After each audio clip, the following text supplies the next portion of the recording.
Wala nang malay nun si Simeon na akay-akay ng dalawa niyang kasama na antingero. Kasama doon si matandang anak Lito. Ngayon ay tagilid na ang laban para sa mga antingero. Mga kabagis, umpisaan ng paganahin ang ating mga imahinasyon sa paki ng subscribe button. Salamat. Ngayon, tanda, amin na ang sandaling ito. Salita ni Almiro. Sabay aatake na ang magkakapatid sa mga antingero. Humanda ka! Salita ang tandang anak Lito sa kanyang kasama dahil wala nang ang malay yung isa. Sandali! Mananalo na ang mga dumaporte sa ginagawa nyo, mga hangal! Salita ng isang boses sa di kalayuan. Nang matanaw yun ni Almiro sa di kalayuan, yung sumigaw. Tiyo? Kayo ho ba yan? May sino pa ba? Ako nga ito. Napoleon! Ikaw! Salita naman ng matandang antingero. Ako nga kaibigan. Mukhang nagkamali ata kayo ng nakalaban. Mga pamangkin ko ang tatlong yan. Ano? Magkaibigan kayo, Tiyo? Tanong ni Almiro. Oo. Lumang kaibigan yan si anak Lito. Pero paano, Tiyo? Siya ang pumatay sa isa niyong kapatid. Paano niyong naging kaibigan ng matandang yan? Mahabang istorya, Almiro. Para pag-usapan pa ang bagay na yan. Nagsasalita yung lalaking yun habang papalapit ito sa dalawang grupo na kanina ay desidido ng magpatayan sa isa't isa. Sinasayang nyo lang ang oras nyo dito. Naghahanda ng mga dumaporte upang ubusin ang angkan natin. Tapos ganyan, nandito kayo. Nakikipagpatayan sa wala namang kabuluhang bagay. Ha?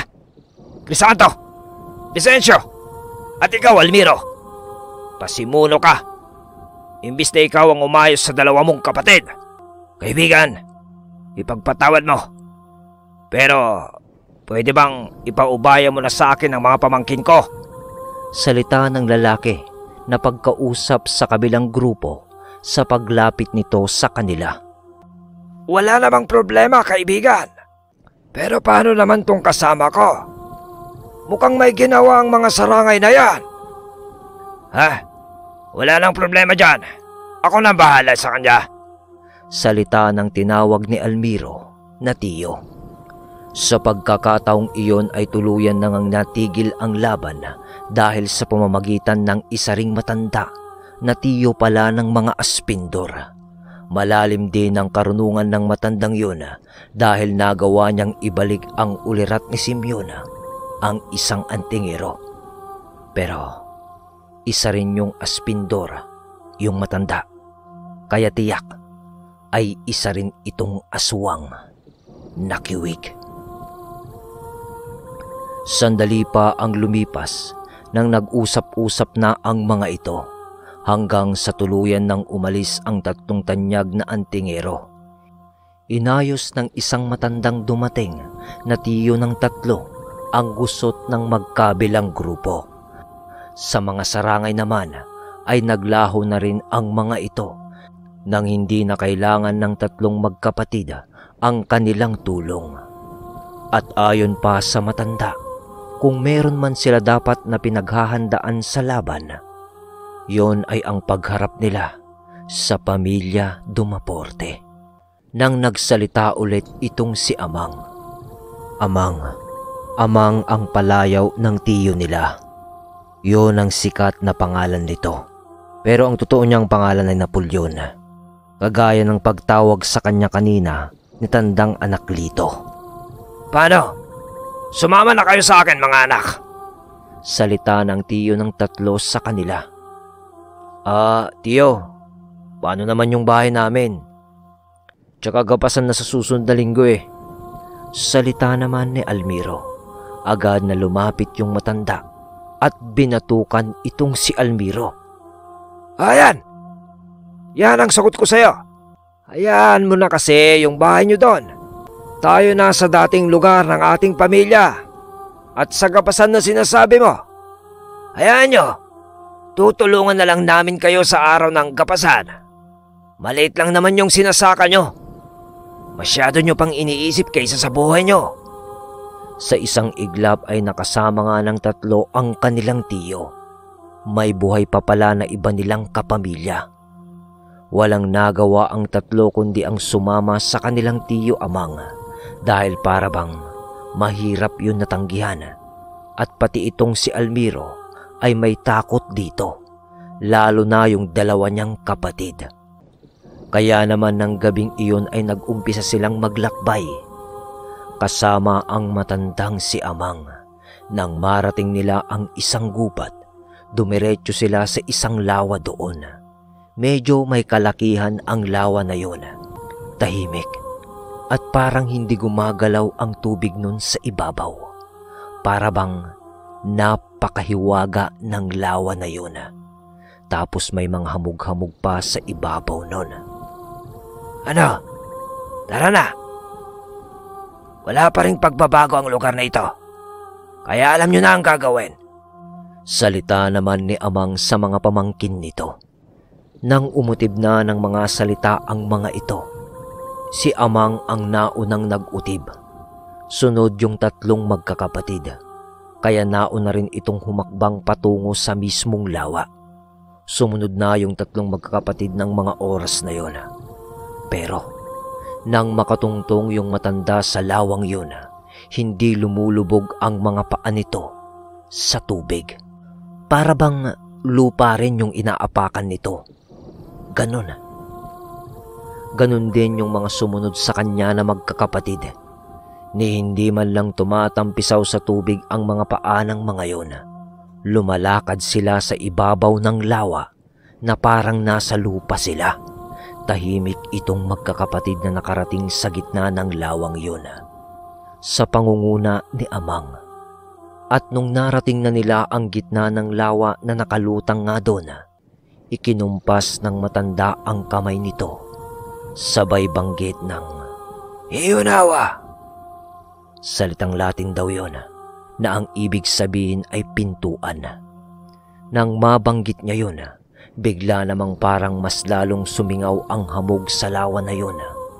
Kumapal yun ng kumapal ng mga ilang segundo hanggang sa matakpan na itong apat at hindi na makita sa kapal ng hamog.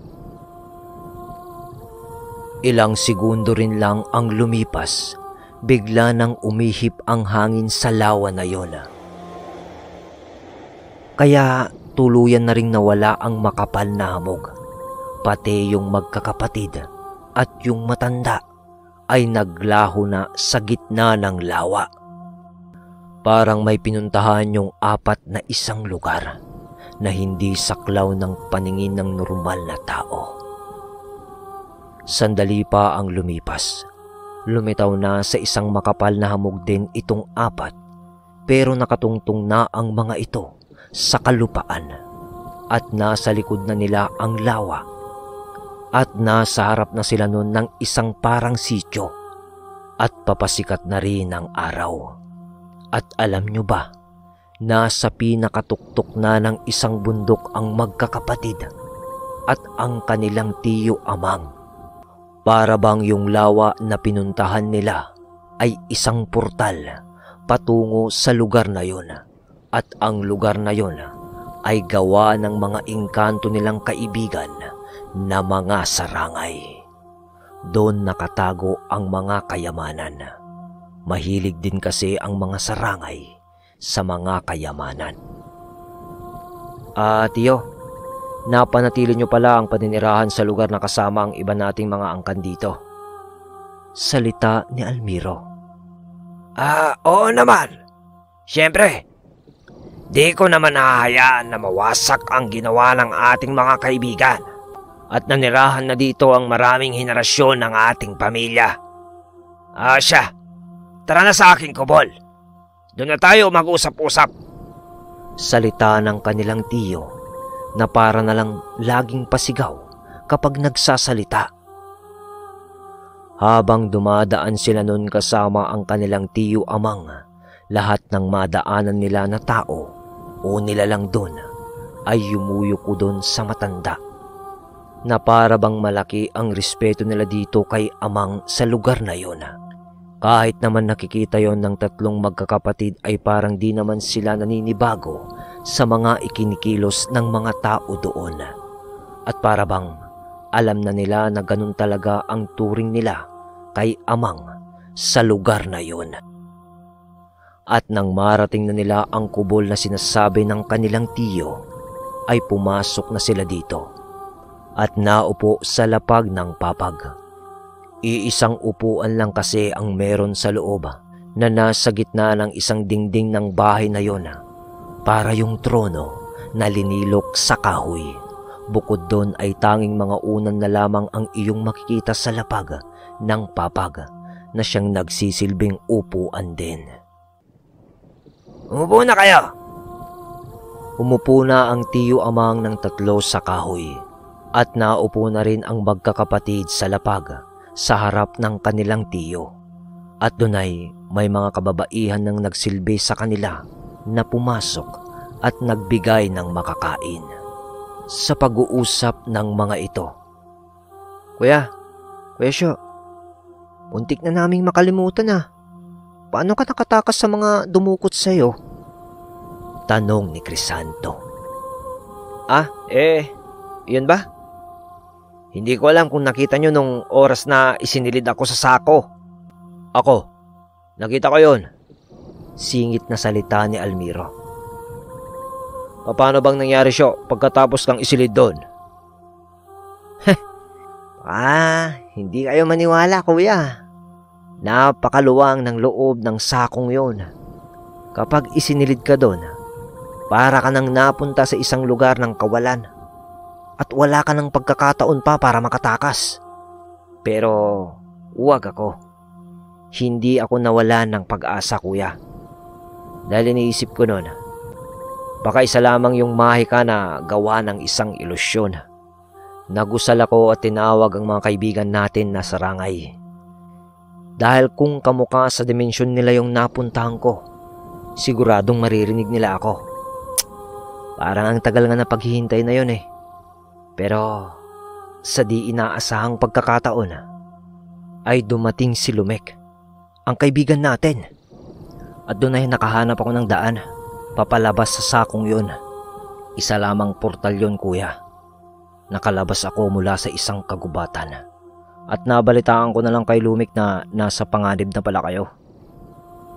Ganun ba? May ideya ka ba kung sino naman ang dumukot sa'yo? Tanong ni Almiro.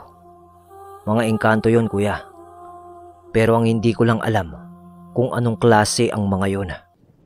Pero sa pakiramdam ko, konektado ang mga yun sa mga dumaporte. Dahil lumabas ako noon sa isa ring bundok.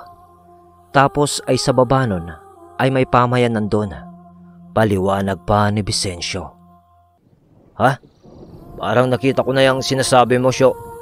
Nung naglakbay diwa ako para hanapin ka. Alam ko ang lugar na yon. At mga dumaporte nga ang may pakana ng iyong pagkawala, Vicencio. Alam ko na yan. Singit na salita ng kanilang tiyo Amang. Tiyo, anong kinalaman nun sa sinasabi nilang pagdugo ng buwan o pulang buwan? Yun yung oras na gusto nilang makuha ang mutya na tangan ko. Yun ba, Almiro? Yun ba, Almiro, ang iniisip mo? Tandaan mo na ang tangan mong mutya ay mutya ng bulalakaw. Kaya kahit gaano pa man yan kaliit, ay nanggaling pa rin yan sa sanlibutan, sa taas na madilim na bahagi ng espasyo, na di na kayang arukin pa ng ating kaalaman. Ang mga mambabarang ay may gustong gawin sa batong yan, Almiro, sapagkat sa pagpula ng buwan ay siyang pinakamagandang oras para tawagin ang iba't ibang uri ng elemento upang sila ay bigyan ng higit na lakas at kapangyarihan. Dito ay magtitipon-tipon ang mga engkanto at iba pang klase ng mga nilalang. At kasama ang mutya na yan, tiyak na magkakaroon ng mga mambabarang na yon ng lubos na kapangyarihan pag nagawa nila ang kanilang mithiin. Kaya bago nila magawa yon, uunahan na natin sila sa kanilang binabalak. Nagtinginan ang mga magkakapatid sa huling sinabing yon ng kanilang tiyo. At doon ay nagpatuloy ang kanilang pag-uusap sa sinabi ng matandang uunahan na nila ang mga dumaporte. Ilang araw ang lumipas nang isang dumaporte ang pumunta sa dating bahay ng 3 aspindor upang mang-espiya. Pero di niya inaasahan, wala na siyang nadatnan doon sa bahay ng mga aspindor. Kaya dali-dali itong bumalik sa lugar ng mga dumaporte sa pagitan ng 2 bundok upang ipamalita ang pagkawala ng 3 aspindor. Sa layo ng nilakbay ng espiya na yon, gabi na nang nakarating ito sa kanilang lugar. Pagkaakyat niya ng bundok, sa pagtanaw nito sa kanilang lugar ay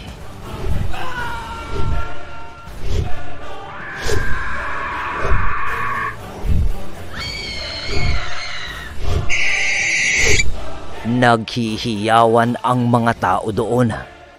Tapos ay may mga malalaking ibon na itim ang lumilipad sa tapat nun. Mga aswang. Kiwig na aswang ang umaatake sa maliit nilang baryo sa pagitan ng 2 bundok na yun. Samantala, ang mga kaganapan naman sa baba. Santo, Vicencio, hanapin niyo yung babae at lalaki, yung magkapatid. Huwag niyo na silang papatakasin ngayon. Salita ni Almiro sa mga kapatid nito. Sila iyon, yung umaatake sa lugar ng mga dumaporte, kasama ang kanilang tiyo. Mukhang tinupad ng mga ito ang sinabing uunahan nila ang mga dumaporte. Mga insektong nagliliparan, mga nasusunog na ibang kabahayan, at mga ibong itim ang makikita mo sa buong paligid.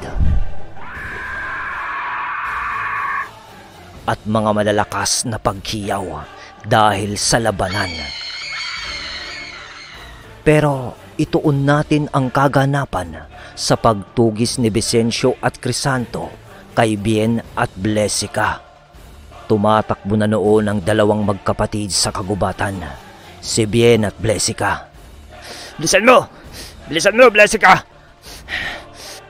Salita ni Bien na humihingal sa pagtakbo dahil nasa alanganing sitwasyon na sila. Itong si Vicencio naman at Crisanto, inaamoy-amoy nila ang paligid. Memoryado kasi ni Vicencio ang amoy nung babae. Dito, to! Salita ni Vicencio kay Crisanto. Sa pagsabay na takbo nitong 2 ay nagpalit sila ng kaanyuan bilang aso, sabay diretso sa gubat. Mukhang alam ni Vicencio kung saan nagtungo yung 2 dumaporte. Takbo! Takbo! Bilis sa pagtakbo yung 2 dumaporte. Takbo! Bilis sa pagtakbo itong 2 aspindor habang patuloy ang kanilang kuya at tiyo na nakikipaglaban sa loob ng baryong iyon sa lugar ng mga dumaporte. Kaharap nila noon ang mga natitira pang dumaporte. Ngunit malapit nang matalo ang mga dumaporte dahil mas marami na ang bilang ng mga kiwig sa mga sandaling iyon. At para bang lumalabas sila sa isang portal na hindi mo malamang kung saan nanggagaling ang mga yon. Ilang sandali pa ang lumipas na habulan sa gubat ng magkakapatid. Linundagan ni Crisanto si Bien. Naabutan na ng 2 aspindor ang 2 dumaporte. Kuya! Sigaw ni Blesica. Magtatawag na sana ng insekto itong si Blesica at parang nagiging bruha na ang itsura nito. Nang bigla namang linundagan siya ni Vicencio. Napahiga si Blesica sa lupa at nakapatong ang mga paa ni Vicencio sa katawan nito bilang aso at nagaangil. Samantala ay nagbubunuan naman itong si Crisanto at Bien nang biglang binunot ni Bien ang isang tabak sa kanyang kaluban. at agad niya yung iwinasiwas para patamaan si Crisanto. Ngunit nailagan yun ni Crisanto at tuluyan na itong nagngit-ngit sa galit. Lumabas ang mga pakpak nito sa likod na nasa anyong aso pa siya. Ito na yun ang tunay nitong kaanyuan. Sa estado niyang yun ay papatayin na niya si Bien sa pag-aapurang paglapit nito nang biglang sumigaw si Blessica. Wag! Maawa po kayo! Sa pagsigaw ni Blessica, napatigil itong si Crisanto at si Vicencio. Tinanggal ni Vicencio ang mga paa nito na nakaapak sa katawan ni Blessica. Doon naman ay sinamantala ni Blessica ang pagtayo, sabay lapit sa kanyang kuya Bien at yinakap ito para hindi na rin lumaban sa dalawang aspindor. Hinayaan lang naman ng dalawang magkapatid iyon na para bang nakaramdam ang mga tunang awa sa boses ng babae. Sabay nagsalita naman nun si Blessica at ang wika nito sa magkapatid ay, "Parang awa nyo na. Hayaan nyo na kami. Sana ay maisip nyo na walang patutunguan ang hidwaan na ito, kundi ang kamatayan nating lahat. Kailan ba tayo titigil? Wala namang kaming kinalaman sa pambabarang sa iyo, Crisanto." salita ni Blessica. "Ang ibang mambabarang ang may gawa nun sa iyo, hindi kami. At mas lalong hindi si Kuya Iming na pinatay mo, Vicencio." Magbabayad ka, Vicencio! Singit naman ni Bien na gusto pa ring umatake sa dalawa. Umangil naman ng pagkagalit itong dalawa, pero pumagitna itong babaeng si Blessica. "Huwag, Kuya. Ako na lang saksakin mo kung gusto mo ng gulo. Matagal na akong sawang-sawa sa hidwaan na to. Mabuti pang mamatay na ako ngayon." Sa pagsasalita naman ni Blessica, parang naantig naman itong dalawang magkapatid na aspindor sa babae at kumalma ang mga ito at unti-unti nang bumalik sa kanilang pagiging tao. Samantala, habang tumutulo na ang luha naman ni Blessica, napatalikod ito at napatili ulit dahil sa dalawang magkapatid na punit-punit ang damit. Dahil sa kanilang pagsasaaswang, nakalimutan ata nila na hubad sila pagbalik nila sa pagiging tao at babae ang kaharap nila. Mambabara nga lang. Sa hiya naman ng dalawa ay nagkubli na lang sila sa pinakamalapit na puno doon. Tapos pagkatago nila, Paumanhin. Blessica." Nagtataka siguro kayo kung bakit magkakakilala naman ang magkabilang panig ng magkakapatid. Siyempre, kung gusto mong manalo sa laban, kailangan mong kilalanin ang iyong kalaban. Sa pagwika nitong magkapatid na humihingi nga ng paumanhin kay Blessica, para bang yung kaninang magpapatayan ng magkakapatid sa magkakapatid, sa ilang minuto lang nagkakahiyaan na. Siyo, to, hindi ba yan ang tawag sa inyo ng inyong kuya? Totoo ang sinasabi ni Blessica. Wala kaming kinalaman sa pambabarang sayo, Crisanto. Dahil ang isang pinsan lang naman namin ang nagsagawa nun. At hindi mo naman maipagkakaila na dala namin ang apelyido ng Dumaporte. Pero hindi ibig sabihin nun na kami na ang nagkasala sa inyo. Maganda nga sana kung nandito ang kuya nyo para matapos na ang usapan na to. Dahil pagod na rin kami sa mahabang panahon na gulo ng ating angkan kung walang titigil sa atin. Sa uli, mauubos tayong lahat sa walang katuturang bagay nang dahil lamang sa isang mutya. Pero alam kong tayo na lang ang nagpapalalim sa sitwasyong ito dahil sa mga patayang naganap at ngayon ay nagaganap pa. Gusto naming magpakalayo-layo na ni Blessica Dahil siya na lang ang natitira kong kapatid. Nang dahil sa'yo, Vicencio, na basta na lang pinatay ang kapatid kong si Eming.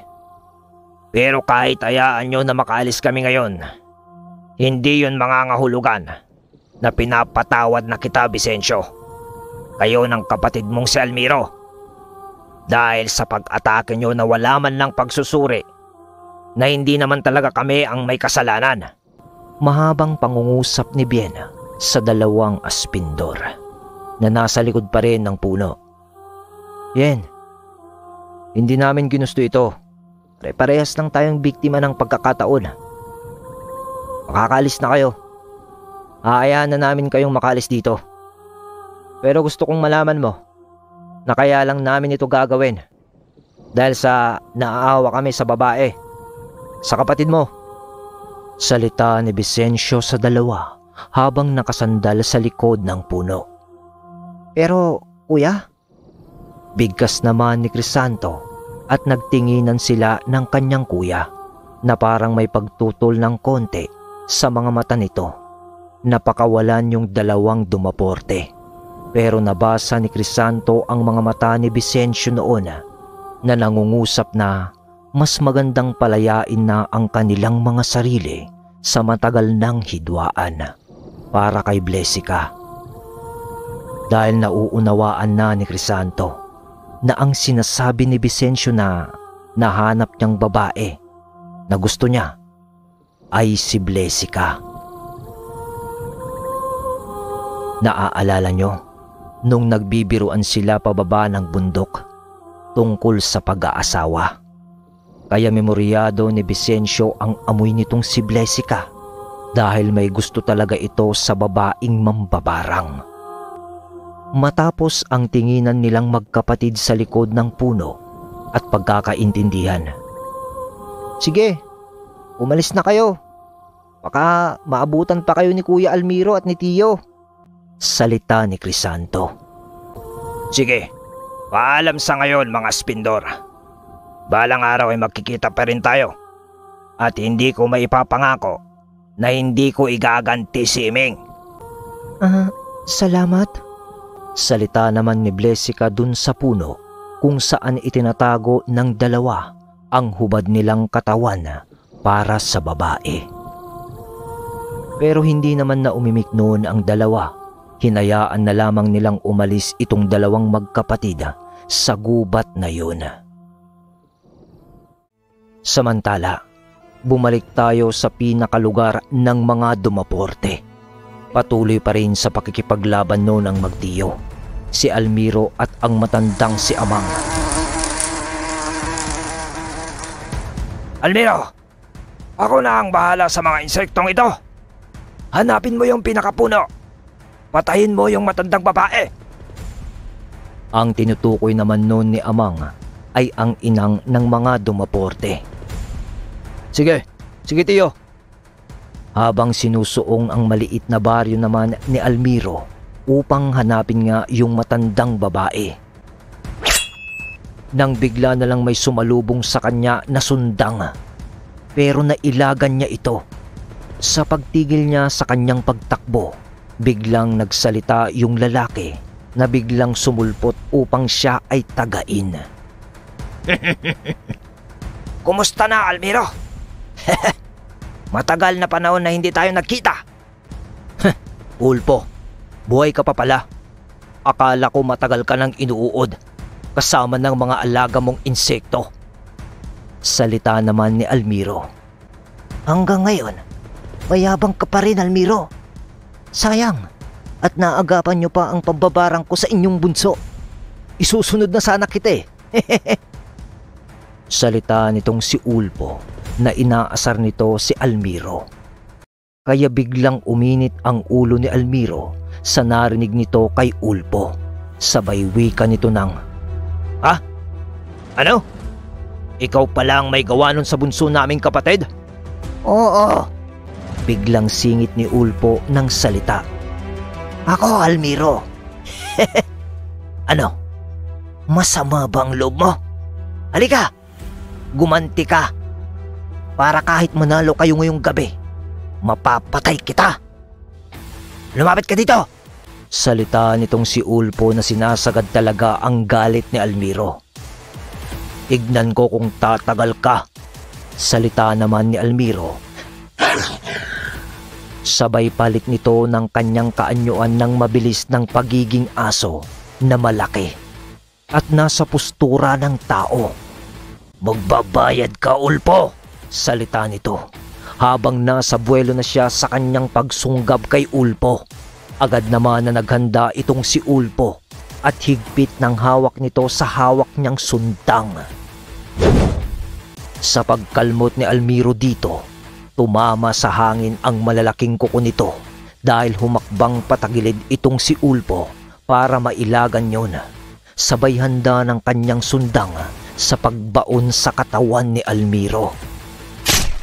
Pero nailagan yon ni Almiro at hangin din lang yung tinamaan ni Ulpo. Umatras ng panandalian si Almiro dahil muntik na siyang nadali sa sobrang ngit-ngit niya sa galit. Sa sobrang ngit-ngit niya kasi ng galit, bara-bara na itong sumugod. Napaisip agad ito na parte yun ng estratehiya ni Ulpo upang matalo siya. Ngunit sa panandali ang pag-atras nito, bigla namang may sumulpot na napakaraming insekto papasugod sa kanya. Kumpulan yon. Pero bago pa man makadapo ang mga yon ay naglaglagan ito sa lupa. Dahil biglang parang uminit ang mutya ni Almiro at parang nagbaga ito sa kulay niya. Pero hindi naman napapaso noon si Almiro. Parang may kung anong mahika ang inilalabas ng kanyang mutya na siyang dumudurog sa lalapit sa kanyang insekto. Nakita yun ni Ulpo at nanlaki ang mga mata nito at ang nasa isip niya sa mga sandali ay yun yung mutya na kanilang pinag-aagawan. Kaya naman mas lalong tumindi ang pagnanasa nito na mapatay si Almiro dahil sa lumabas ang pagkaganid nito sa sarili nang makita niya ang kapangyarihan ng mutya ng bulalakaw. Kaya naman sa paglaglag ng kanyang mga insekto, agad na sumugod ito kay Almiro habang hindi pa ito nakahanda. At sa pagwasiwas niya ng kanyang sundang, biglang tumalon papaatras itong si Almiro upang umilag. Sabay biglang palit niya ng kaanyuan bilang malaking ibon na itim. Agad na lumipad papaitaas si Almiro. Bumalik ka dito, duwag! Salita ni Ulpo. Pero mga ilang segundo rin lang ang lumipas. Biglang bumalik si Almiro ng napakabilis pa ibaba, direkta sa kinatatayuan ni Ulpo. Pero bubulusok siya sa likod nito. Wala pa rin kaalam-alam noon si Ulpo. Lilingon-lingon ito sa makailang segundo bago dumapo si Almiro kay Ulpo sa mabilis nating imahinasyon. Ay pabagalin natin ito ng ilang sandali dahil nagpalit ng anyo bilang malaking aso ulit itong si Almiro sa ere sa pagdapo niya kay Ulpo. Huli na bago malaman ni Ulpo, bumaon sa likod nito ang mga mahahabang kuko ni Almiro. Sabay kagat sa kanyang leeg.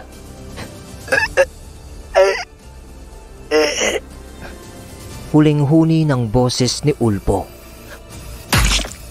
Pagkabunot ni Almiro ng kanyang mga kuko sa likod ni Ulpo at pag-alis ng pagkakakagat nito sa batok, agad na humandusay si Ulpo sa lupa. Natalo siya ni Almiro ng gabing iyon. Nagpatuloy pa rin ang kaguluhan sa baryo ng mga mambabarang at kagaya ng inaasahan, nanalo ang mga aspindor sa biglaang pag-atake nila. Pero ganun pa man ay hindi nila nahagilap ang sinasabing puno ng mga mambabarang na inang ng mga dumaporte. Nang nakabalik na sina Crisanto at Vicencio sa lugar, agad na tinanong ng kanilang tiyo kung napatay nila ang dalawang magkapatid na kanilang hinabol. At sinabi na lang nila na nakatakas ang mga yon. Pero ang totoo ay pinakawalan nila. Ano? Nakatakas? Di bale, may mga susunod pa namang araw. Agad naman na inakbayan ni Almiro ang dalawa niyang kapatid. At nang gabi nga na yon, ay umalis sila sa lugar na yon nang matapos nila ang kanilang pakay. Yon ay ang salakayin at buwagin ang lugar ng mga mambabarang na isa sa mga pundasyon ng pamilya Dumaporte.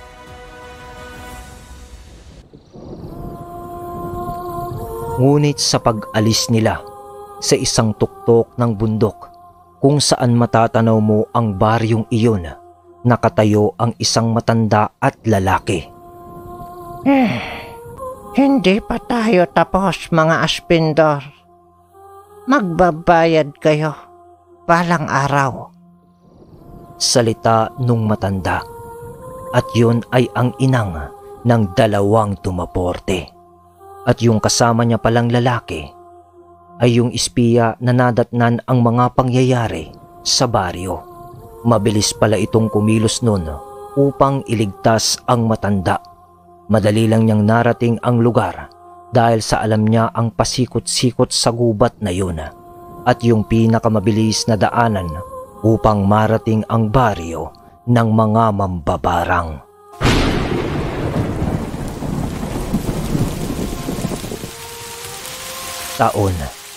Ilang taon ang lumipas. Sa pagbuhos ng ulan ay tila ba hinuhugasan nito ang bahid ng kahapon. Ang madugong labanan sa baryong iyon, sapagkat ang kasaysayan ay hindi naaalala ang dugo, kundi ang mga pangalan lamang ng mga taong nagtatagumpay. At ang taong nabibigo ay ikinukubli na lang ng kahapon dahil ang pinakamasaklap na katotohanan ay ang makalimutan ka ng mga tao, lalo na ang mga pinahahalagaan mo habang nabubuhay, bago ka pa mamatay. Nagpatuloy sa pamumuhay ang mga aspindora sa tuktok ng kabundukan na siyang gawa ng kanilang mga kaibigang sarangay. At sa paglipas ng panahon, wala nang naging balita pa sa mga Dumaporte. Tila ba naging malaking pagbabago sa buhay ng mga ito ang nangyaring kaguluhan. Hanggang sa isang araw, umabot na naman ang panahon ng gapasan at inaasikaso pa rin naman noon ng magkakapatid ang kanilang munting bukirin. May mga dumayo noon na nakigapas sa kanila. Mga nasa 6 hanggang 9. Hindi mo naman noon makikilala agad ang mga yon dahil sa nakabalanggot ang mga ito at nakasombrero pa. Dahil sa init din ng panahon siguro. Habang naggagapas nun si Vicencio kasama ng kanyang 2 kapatid, may naamoy ito at yung amoy na yun ay naaalala niya pa.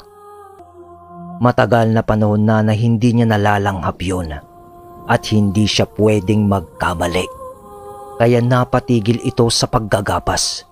Tinignan pa nga siya ni Crisanto at tinanong kung bakit at anong problema, pero hindi sumagot si Vicencio at naglakad na lamang ito ng diretso sa isang direksyon na para bang tinungo nito yung isang naggagapas sa isang sulok ng bukirin nila. At nang marating niya yon, halatado naman na babae yung naggagapas na yon dahil sa kilos pa lamang nito at hubog ng katawan. Ale? Taga saan ka? Maaari ko bang malaman ang iyong pangalan? Hindi naman nagsasalita yung naggagapas, pero tinanggal nito ang kanyang sombrero at balanggot sa kanyang muka. Nanlaki ang mga mata ni Vicencio dahil si Blessica iyon. Ako to, Manong. Salita nito. Ikaw ba yan? Blessica? Anong ginagawa mo dito? Tanong agad ni Vicencio na may pagkagulat. Hindi pa man nakakasagot itong si Blessica, bigla naman ay, isang dumaporte. Buhay pa pala ang babaeng to. Nandun na agad si Almiro at mukhang galit pa rin ito sa tono ng kanyang boses. Lalapit na nun si Almiro dito sa babae at hindi alam ni Vicencio ang maaaring gawin ng kuya niya dito. Kaya agad na humarang si Vicencio sa kanyang kuya. Kuya, ibalato mo na sa akin to. Matagal na panahon nang natapos ang hidwaan.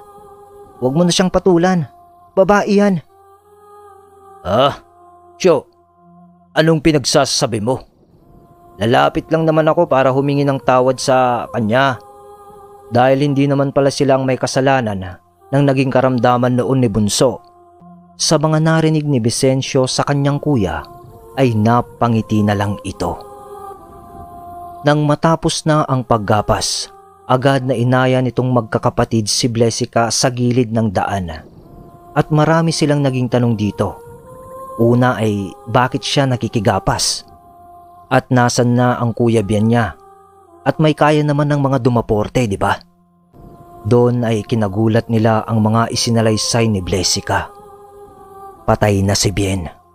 At ang pumatay sa kanya ay lahi ng mga mambabarang na may mga dugo rin ng aswang. Naawa ang magkakapatid sa naging kapalaran ni Blessica. Pero hindi ganoon ang pakiramdam ni Vicencio. Matagal na niyang hinihintay ang pagkakataon na yun ang makita niya si Blessica. Kaya wala nang inaksaya si Vicencio na araw pa at sinabi nito ang pagmamahal niya kay Blessica. Agad naman yun na tinanggap ni Blessica. Pero hindi dahil sa pagmamahal, kundi kailangan na rin nito ng katuwang sa buhay dahil nag-iisa na lamang siya at di rin niya alam kung nasaan ang kanilang inang. Umuo naman si Vicencio kahit na alam niya yon dahil para saan pa ba? At umaasa rin itong balang araw ay matututunan din siyang mahalin ni Blessica. Ngunit sa kabila ng kasiyahan at pagbabate, may nag-aambang panganib sa pag-iisang tipan ng isang aspindor at dumaporte. Nagsama na nga si Vicencio at Blessica at humiwalay na ito sa kanyang mga kapatid upang sila ni Blessica ay makabuo ng sariling pamilya. At kung sakaling magkaroon sila ng supling, ito ang kauna-unahang kombinasyon ng angkan ng dumaporte at aspindor. Sa pagsulong ng araw ay walang kaguluhan ang gumambala sa pamilya, pati sa mag-asawang aspindor. Aspindor, syempre sa kultura natin, nagpasakop na rin ng apelyido itong si Blessica kay Vicencio, gaya ng pagpapasakop niya sa kanyang pagkababae kay Vicencio. Lumipas pa ang panahon at wala namang nagaganap na kaguluhan dahil nga sa wala na ang ibang angkan ng mga dumaporte na gustong umagaw sa mutya ng bulalakaw. Ngunit lagi nating tatandaan na sa bawat katapusan ay bagong simula. Kaya naman,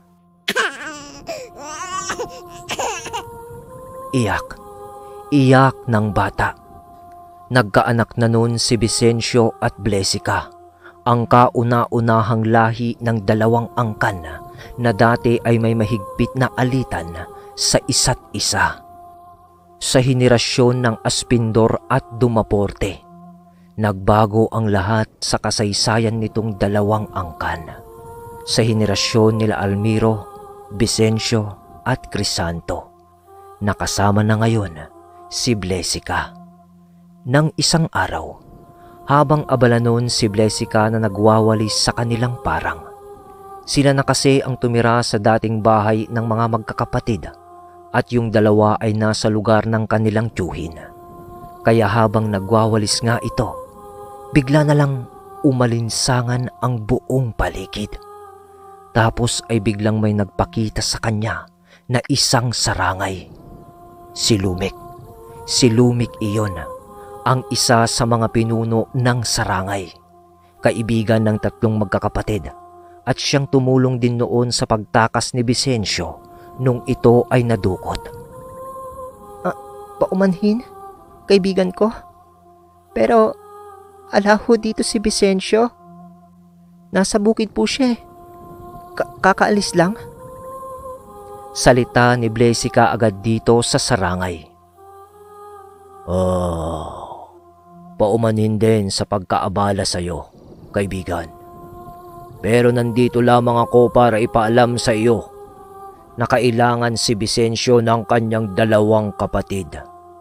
Sugatan ng mga ito at kasalukuyang isinasalba ang kani-kanilang buhay kasama ang kanilang tiyuhin. Nasa kabundukan sila ngayon na tumatakbo at pakubli-kubli para sa kanilang buhay. Sa sinambit na yun ng Sarangay, nabalot agad ng pag-aalala ang muka ni Blesica. Ha? Sina Kuya Almiro? Pati si Crisanto? Papanong? Hayaan mo akong magpaliwanag, kaibigan. Ito ang nangyari sa lugar naming mga Sarangay at ng ibang mga aspindor. At dito nga ay isinalaysay ng Sarangay ang nangyari sa tuktok ng bundok, na kung saan nakabalot sa isang dimensyon na ayon pa kay amang natiyuhin nung 3 na kailanman ay hindi yun mapapasok ni numan. At eto nga ang nangyari. Bumalik tayo sa nakaraan ng mga ilang oras nung naganap ang pag-atake sa lugar na yon ayon sa Sarangay. Madaling araw kasi yon. Ayon dito, lumabas noon si Crisanto sa lugar ng kabundukan na iyon madaling araw pa lang, gamit ang lawa na nagsisilbing pintuan sa bundong kanilang ginagalawan. Gusto lang sana nitong bumisita sa dating bahay nila, na siya nang tahanan ngayon ng kuya niya at ni Blesica. Bibisitahin niya sana ang kanyang pamangkin. Sa mga panahon kasi na to, ay mag-iisang taon na ang anak nila Blesica. Hindi naman nun sumama ang Kuya Almiro nila sa kanya. At sa pagbagtas nga sa daan ni Crisanto noon, mga ilang sandali lang yun, nung nakalabas na siya sa lagusan, nang may naramdaman ito na parabang may sumusunod sa kanya na isa ring nilalang. Nasawari niya ay amoy ng aswang din. Kaya agad na pumalag si Crisanto sa pagsasalita ng, Kung sino ka man na nilalang, lumabas ka. Hindi ako natatakot sa'yo. Tumigil ka sa pagkukubli mo sa mga matataas na damong yan. Salita ni Crisanto. Nang gumalaw-galaw na ang isang parte ng mataas na damo, tapos ay may biglang humawi doon na sa unang tingin pa lang ni Crisanto ay napakalaki ng kamay na yun kung ikukumpara sa normal na kamay ng isang tao. Tapos ay may mga kuko itong matutulis. At paglabas nito sa mataas na damo, napahakbang papatalikod ng konti itong si Crisanto. Dahil sa napakatangkad ng nilalang na yun na matipuno din ang katawan. Tapos ay may mga nakausli itong pangil sa kanyang bibig. At doon ay nagsalita si Crisanto. Kalibunan? Isang kalibunan? May natitira pa palang lahi ng mga ito. Bulong ni Crisanto sa kanyang sarili. Kahit hindi ka magsalita, nababanaag sa iyong mga mata at muka ang pagtataka, binata. Oh, tatawagin na lang kitang Crisanto. Yan ang pangalan mo, hindi ba? Napakatanyag ko naman pala. Ngayon lang kita nakita. Kilala mo na agad ako? Sino ba naman ang hindi makakakilala sa 3 aspindor na anak ng yumaong si Ilprino, na siyang pumatay sa aming pinuno at tuluyang pagkalimot sa aming lahi sa kasaysayan ng mga aswang? Matagal na panahon na ang hinintay namin na makaharap kayo. Mga aspindor. Mga kiwig na walang kwenta. Pwe! Mga ibong tiririt at mga asong gala. Ikaw, ano ka ba? Isa ka lamang buhayang nag-anyong tao. Tama ng satsat mo. Ang gusto kong malaman ay kung bakit mo ako sinusundan. Ano ang pakay mo sa akin? Aba, mahina atang pakiramdam mo, kiwig. Mali ang tanong mo na kung bakit kita sinusundan. Hindi kita. Dahil hindi naman ako mag-isa lang, kundi kami. Sa tugon na yon ng lalaki, biglang may nagsilitawan pang mga kasamahan nito sa matataas na damo at may mga tumatalon pa mula sa puno. Napahakbang ulit itong bunso ng mga aspindor papaatras dahil sa hindi lang nasa 20 ang bilang ng mga yun. Marami, higit pa dun. Kasi kahit pa malakas na kiwig itong si Crisanto, hindi siya mananalo sa bilang na yun. Alanganin na nga siya dun sa isa na malaki. Sa 20 pa kaya mahigit? Ano? Nagulat ka ba, Aspindor? Ang alam ko, ikaw yung Aspindor na may lampin pa. Iniisip na nito kung makikipagsabayan ba siya sa mga yon o tatakbo na lang siya papabalik sa lagusan sa lawa. Dahil sa mga ngisi at itsura ng mga nilalang nakaharap niya, alam niyang may pakay ang mga yon na patayin siya. Hindi pa niya alam ang buong kwento, pero mukhang paghihiganti ang nais ng mga yon sa kanyang amang si Elprino. Pero patay na yun eh. Kaya sila sigurong magkakapatid ang nais na pagbuntunan ng mga ito ng kanilang galit. Nang walang ano-ano ay sumenyas ng tango yung malaking nilalang na kausap niya sa mga kasama nito. Tumango naman ang mga yun. At ang itsura ng mga yun, ang balat nila ay parang may hawig sa tekstura ng kutis ng buhaya. Tapos ay may mga pangil din ang mga ito na sungki-sungki na matutulis. Kaya naman ang iba doon ay nakausli sa kanilang mga bunganga. At yung mga mata nila ay parang sa mga reptilya na nagpapalit-palit pa ng kulay. Nang dahang-dahang lumapit na ang mga yon kay Crisanto at mukhang hindi siya pakakawalan ng mga ito ng buhay.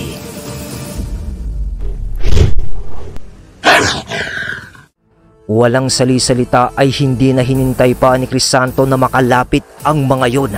Nagpalit ito ng anyo bilang isang malaking aso na may pakpak at umangil ito. Sabay atake sa pinakamalapit na kalibunang aswang sa kanya. Agaran naman na umalerto ang iba sa mga yon at pinagtulungan si Crisanto. Pero sa mga oras na yon ay sumasabay si Crisanto sa labanan. Sa mga didikit sa kanya na mga kalibunan, agad niya itong kinakagat o kaya naman ay binabalibag. Pero hirap siyang tuluyang patayin ang mga ito dahil sa hindi pa man niya nagagawang ibao ng mga kuko nito sa mga yun, may umaatake na naman sa kanya. Kung tapang lang sa tapang ang pag-uusapan, hindi umuurong si Crisanto sa mga kalibunan na yun. Kasi kung tutuusin, kaya naman niyang lumipad at takbuhan na lang ang mga yon. Pero pinili niyang labanan ang mga ito. Dugo. Dugo laban sa dugo. Sa pag-ilag ni Crisanto sa pagkalmot at pilit na pagdakma sa kanya ng mga iyon, ay siyang agaran naman nitong pagbuelo at pagkalmot. Pero habang abala si Crisanto sa pakikipagbunuan sa mga iyon, biglang may sumulpot sa kanyang muka na isang malakas na sapak na nagmula sa lalaking kausap niya kanina, na siyang tuluyang nagpatalsik sa kanya sa labanan. At nung babangon pa lang ito mula sa kanyang pagkakatalsik, biglang may kumalmot na naman sa kanya at agaran na naman itong tumumba. At paglingon niya, meron na namang isang sapak na siyang tuluyan nitong ikinahina. Sabay noon ay ang pagkagatna ng isang kalibunan sa kanyang balikat. Pero hindi pa rin natitinag ang tapang ni Crisanto ng mga sandaling iyon. Agad niyang dinakma yung ulo nung kumagat sa kanya at pilit niya yung tinanggal sa pagkakakagat nito. Dahilan naman upang magtamo siya ng mas malalaking sugat sa kanyang balikat. Dahil nakabaon yung pangil nun kaya dumaan lahat yun sa balikat niya habang nakabaon.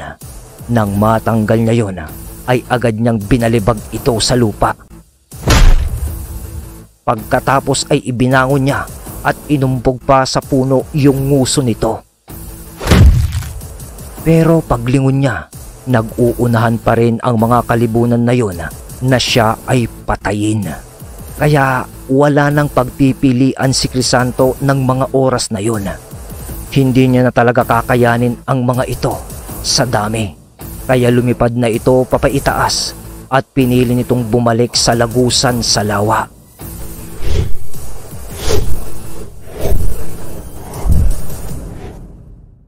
Mabilis siyang lumipad noon, pero yung mga kalibunan sa baba ay tanaw niyang tumatakbo pa rin upang sundan siya sa direksyon na kanyang patutunguhan.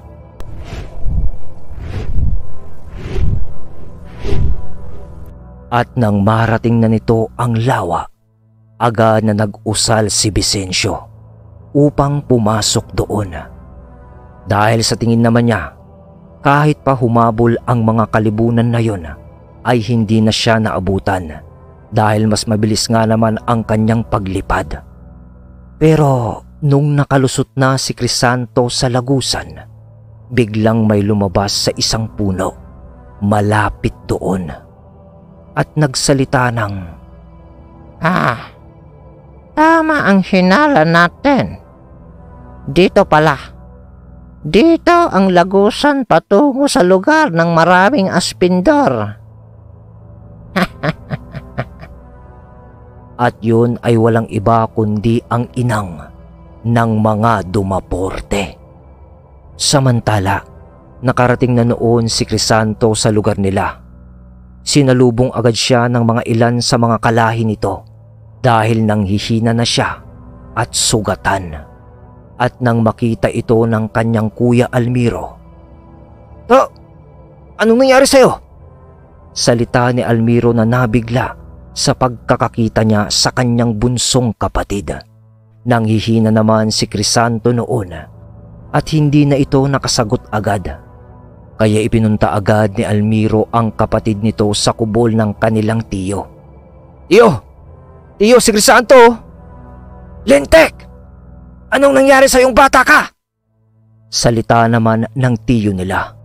At nung nailapat na sa isang papag si Crisanto, Kuya, mga kalibunan ang umatake sa akin. Nang pagkasabi naman yun ni Crisanto, nakarinig sila ng paghiyawan sa labas ng kubol ng kanilang tiyo. Tiyo, pakitingin si Crisanto. Titignan ko kung ano nangyayari sa labas. Sige Almiro, magmadali ka iho. Pagkalabas naman ni Almiro, nakita niya ang maraming kalibunan ang pumapas lang sa ibang mga kiwig.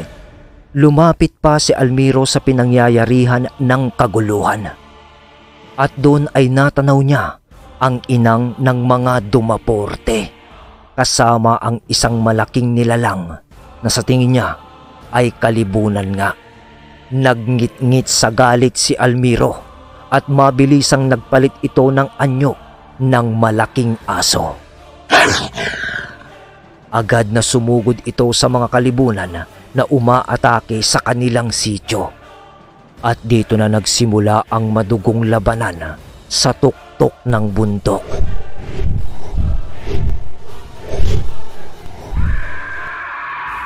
Mga naglili parang malalaking ibong itim ang nasa himpapawid. Hiyaw naman ang bumabalot sa kalupaan dahil sa isa na itong digmaan ng 2 angkan ng aswang.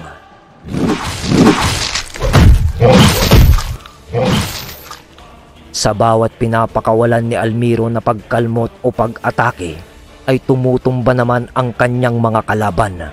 Marami na ang nalalagas sa lahi nila dahil sa pagkawasak ng lagusan. Para bang may ginawang orasyon o pangontra ang inang ng mga dumaporte upang mapasok nila ang lugar na yon. Pagkalmot ni Almiro sa mga kalaban, pagbalibag pa nito. Pero kahit mukhang nananalo pa si Almiro sa ilan sa kanyang mga kalaban, ang kabuuan naman ng nangyayaring kaguluhan kung titignan mo ay nananalo na ang mga kalibunan dahil sa marami ang mga yun. At yung inang ng mga dumaporte ay nasa gilid lang kasama yung isang malaking kalibunan na para bang kampante sila na mananalo sila sa labanang iyon. Ilang sandali pa ng kaguluhan ay may sumigaw kay Almiro ng, "Pamangkin! Pamangkin! Umatras ka na! Ang kapatid mo, nasa alanganing sitwasyon tayo. Isipin mo si Crisanto." Umatras nga si Almiro dahil nakita niya ang kanyang kapatid na nanghihina. "Mga walang iya kayo! Magbabayad kayo!" Ngit-ngit na galit pa rin ni Almiro habang papaatras na ito. Nawasak na ang pagkakubli ng lugar na yun sa mundong ibabaw. Kaya nagmadali nang tumakas sina Amang kasama ang 2 magkapatid kung saan-saan na lang sila sumuot nun. Nang masipat yun nung malaking kalibunan, sumigaw ito ng, "Yung matanda at yung magkapatid, huwag niyong patatakasin!" Kalunos-lunos ang nangyari sa sityo ng mga aspindor ng mga oras na yon. Pati ang mga kaibigan nilang sarangay ay nagsipulasan dahil may inihagis itong inang ng mga dumaporte na pangontra sa mga inkantong yon. Tela yon na itim na may nakabalot dito na mga ugat-ugat ng kung ano-anong halaman. Kaya naman sa paglisan ni Lumik sa lugar, sa pagdaan nito sa ibang dimensyon, dumiretso ang inkantong ito sa dating bahay ng mga aspindor upang ipaalam ang nangyari kay Vicencio. At sa pag-uusap nga ng 2 sa bakuran, biglang dumating si Vicencio. Nagtaka pa si Blesica noon kung bakit bumalik agad si Vicencio. Kakaalis nga lang niya kasi papunta sa bukid. Pero nagwika naman si Vicencio ng, "Iba kasi yung pakiramdam ko. Parang kinakabahan ako eh. Parang ramdam kong may nangyayari sa mga kapatid ko." Wika ni Vicencio. At totoo nga ang nararamdaman nito sapagkat sinabi na ng sarangay sa kanya na kasalukuyang tumatakbo ngayon itong 2 niyang kapatid sa kabundukan kasama si Amang upang iligtas ang kani-kanilang mga sarili, lalong-lalo na ang sugatang si Crisanto. Sa pagkakarinig nun ni Vicencio, halos magwala naman ito sa pagpupuyos ng galit. Syo, pupunta ka ba? Siyempre Blesica. Pero baka mapahamak ka. Blesica, alangan naman na hayaan ko na lang mamatay ang mga kapatid ko doon. Pati si Tiyo.